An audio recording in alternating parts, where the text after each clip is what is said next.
Salam alaikum tout le monde, j'espère que tout le monde va bien. Inch'Allah, raconte bien, bsiha jayyida.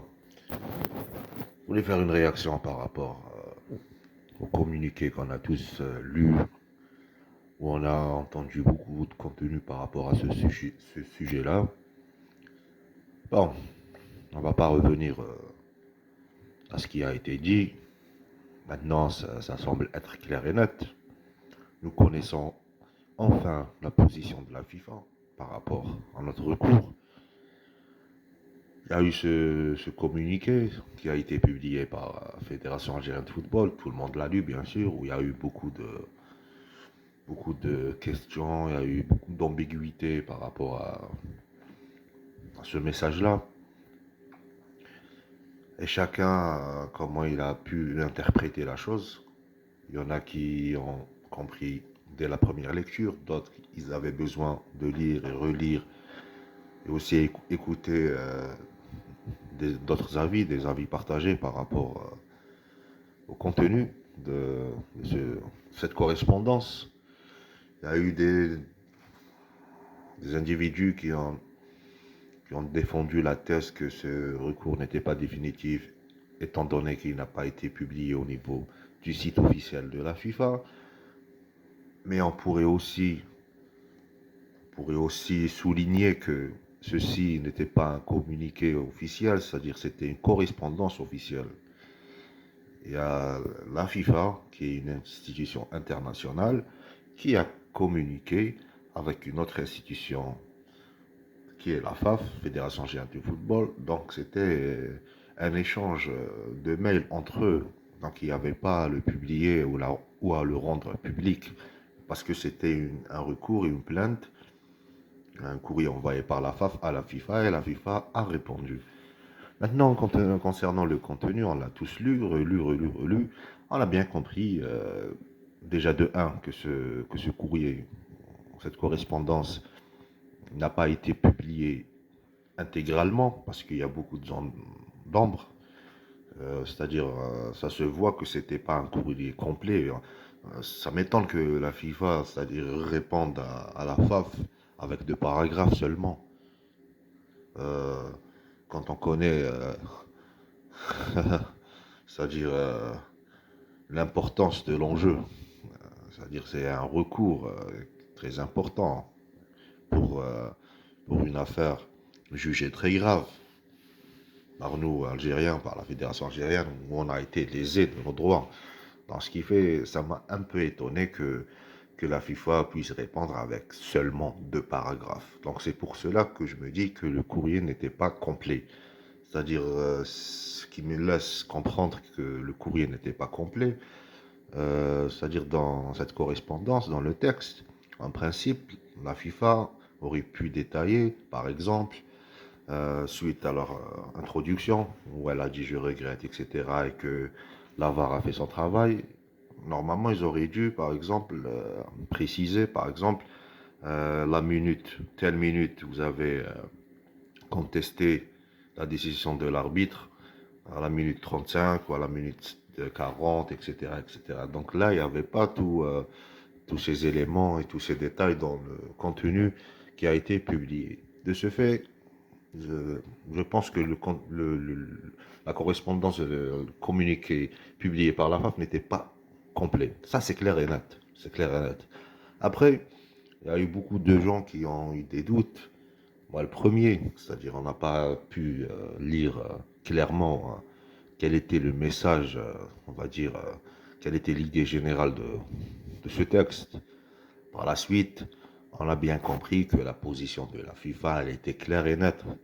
La FIFA, elle a répondu, où elle disait qu'elle était désolée que nous ayons mal apprécié les incidents et que les 2 arbitres qui assistaient Gassama dans, dans le match, c'est-à-dire la VAR, elle a bien fait son travail et qu'il n'y avait rien de particulier à relever. Donc, selon la FIFA, maintenant, nous, de notre côté, on regrette que la FIFA ait apprécié les choses de cette manière-là, parce qu'on a bien vu qu'il y avait des incidents flagrants.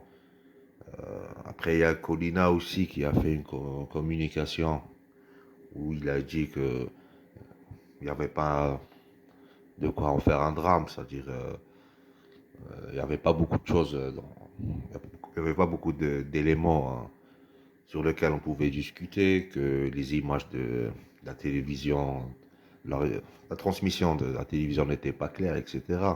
Oui, je veux bien que les images n'étaient pas claires, d'accord, si on suit votre raisonnement.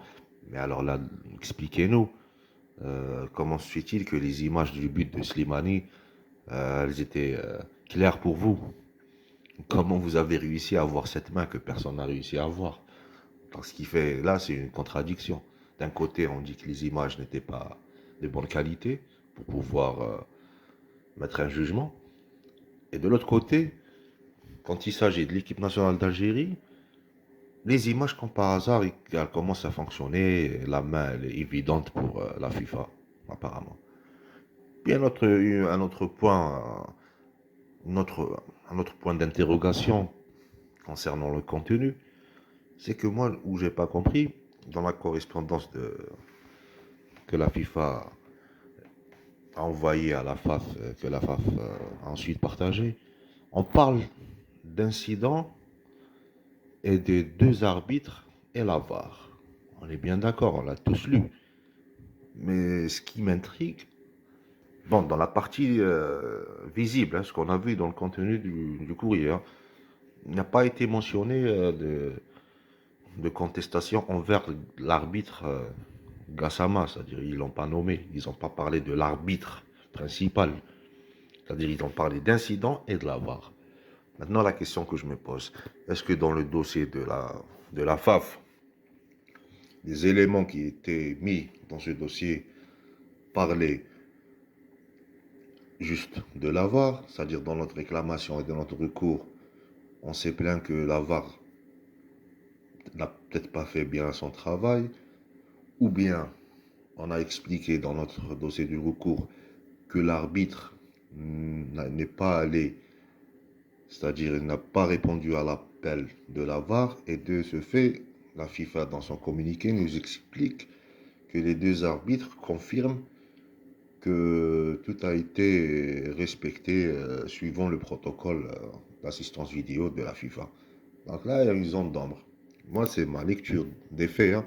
Moi, ce que j'ai compris par rapport à ce petit bout de communiqué, que notre principal élément dans le dossier, c'était que Gassama n'a pas fait appel, n'a pas répondu à l'appel des deux arbitres qui s'occupaient de la VAR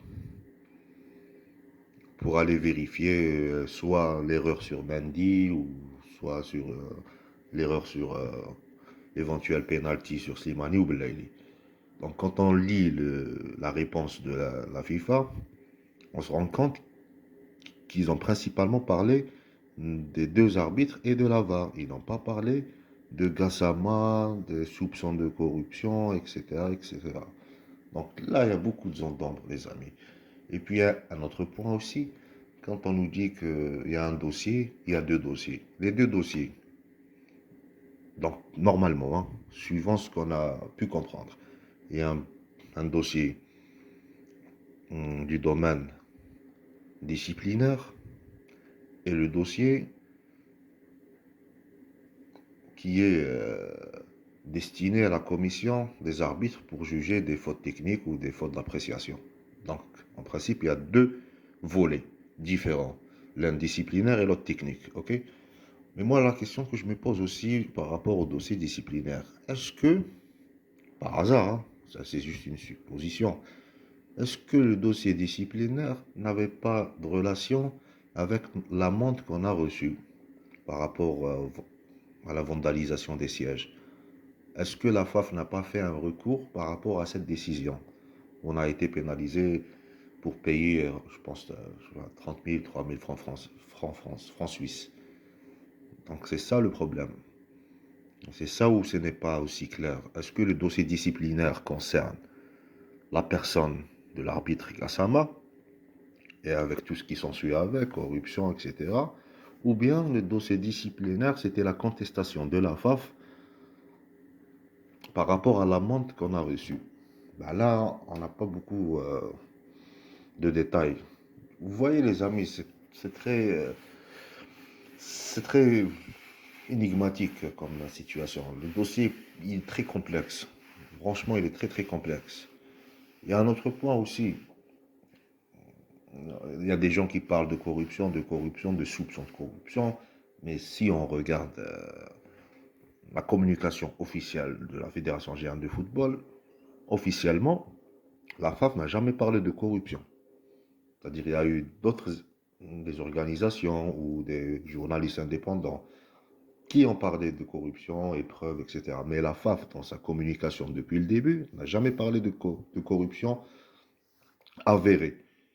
Ils ont juste dit que si on avait des droits, on va les rechercher, on va faire tout ce qui est dans notre pouvoir pour essayer de rectifier ce qui a rectifié, etc., etc.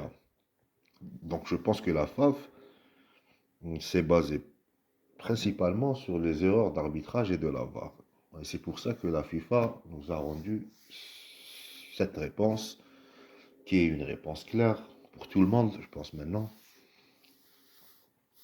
On a tous compris de quoi il s'agit. Il s'agit que notre plainte vis-à-vis d'erreurs d'arbitrage n'était pas recevable et que pour la FIFA, le dossier il était clos. Mais bon, quand on dit que le dossier est clos, ça ne sous-entend pas forcément que le dossier il est fini, hein. Peut-être que ce dossier-là, il est clos, mais l'affaire, elle n'est pas finie. Qu'est-ce qu'il y a maintenant? Peut-être qu'il y a un autre dossier. Parce que pour aller au TAS, on ne peut pas aller avec un dossier d'arbitrage. Si on va se diriger vers le TAS, c'est forcément pour le pénal. C'est-à-dire, on aura là, en revanche, un dossier lourd, avec des éléments tangibles à l'appui. Et là, ce sera une autre affaire. Moi, personnellement, du côté de la FIFA, je n'attends rien. Et d'un autre côté, personnellement, je dis ça n'engage que moi. Moi, je reste optimiste. Je pense toujours qu'on a toujours nos chances intactes du moment qu'on n'a pas encore fini ce dossier-là avec le TAS.